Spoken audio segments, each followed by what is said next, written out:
Good afternoon. Welcome to everybody here in Brussels and in Naples, where I can already see Colonel Roland Lavoie, the military spokesman for Operation Unified Protector. Welcome to everybody in Naples, and welcome to those who are following us on the internet. This morning, the North Atlantic Council met with our operational partners to review events in Libya since their last meeting 2 weeks ago. The situation is moving fast and is moving into the right direction.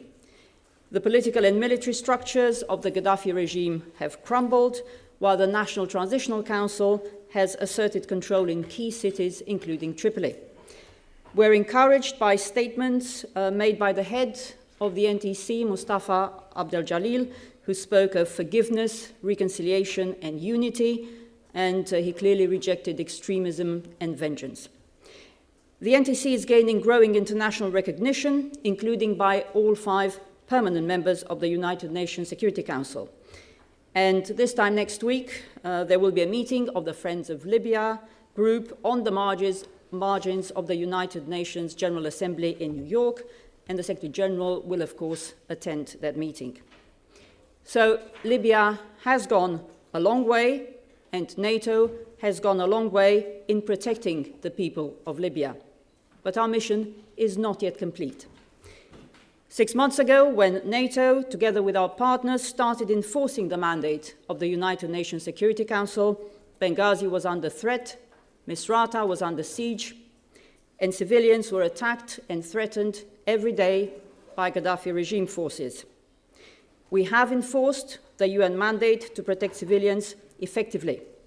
We have saved countless lives, and by protecting Libyan civilians, we've helped them to gradually resume a normal life across Libya and to take the future into their own hands.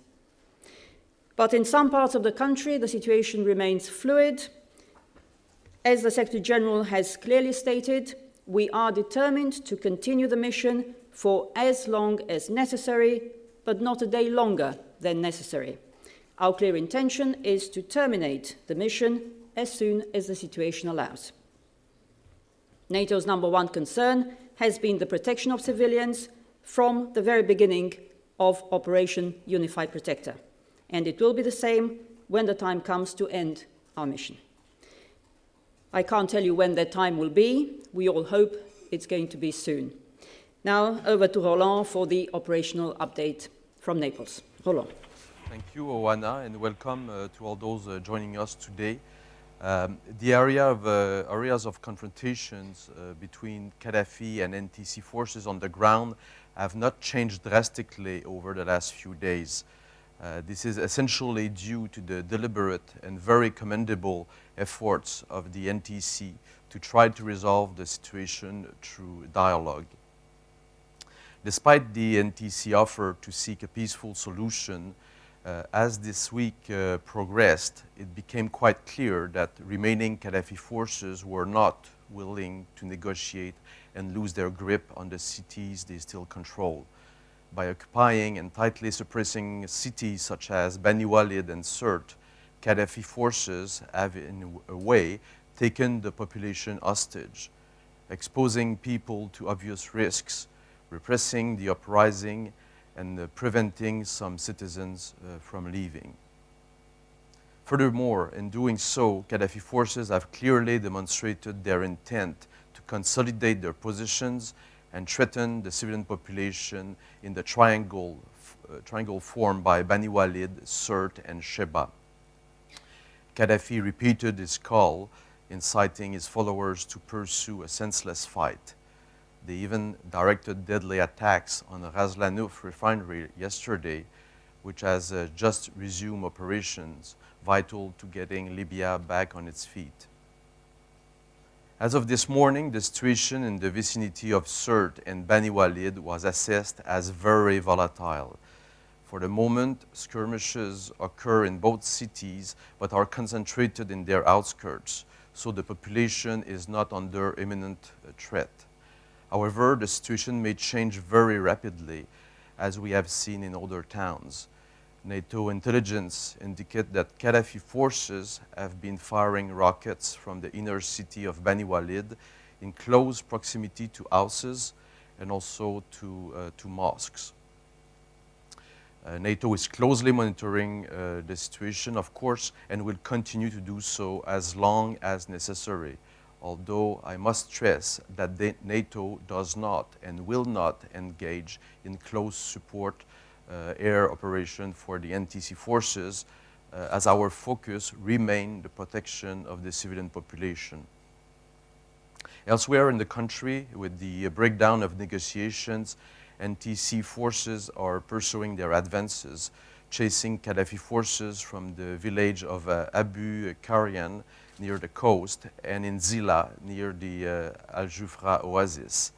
Initial information shows that even Sheba, although still disputed, is not a safe haven for Gaddafi forces anymore. The main advances in Libya are not in the military domain, but rather in the civilian sector, where we observed that the rebuilding of Libya is definitely underway. This is observed through the resuming ground transportation movements, shipping, humanitarian assistance flights are now routine, and many cities now have normal access to water, electricity, and other basic services. As in many other countries around the world, schools are planning to reopen their doors soon in several regions, and several industries and refineries are being prepared to resume their activities, which will jumpstart the economic recovery of Libya. Taken individually, these milestones may not appear significant, but really their cumulative effect is clear and is clearly paving the way to a recovery of Libya. The majority of NATO activities over the past week has been concentrated in the area defined by Sirte, Wadam, and Bani Walid.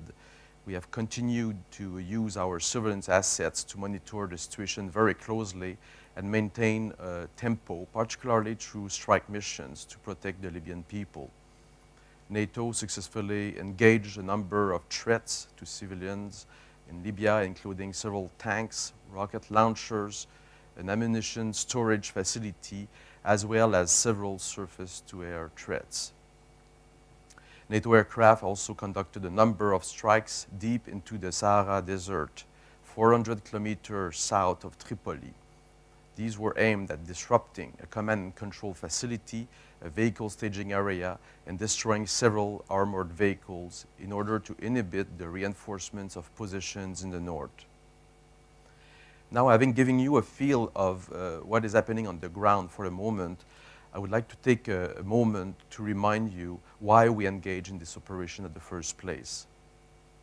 Operation Unified Protector was initiated to enforce a UN Security Resolution like 1970 and then 1973, following the gross and systematic violation of human rights by the Gaddafi regime in Libya.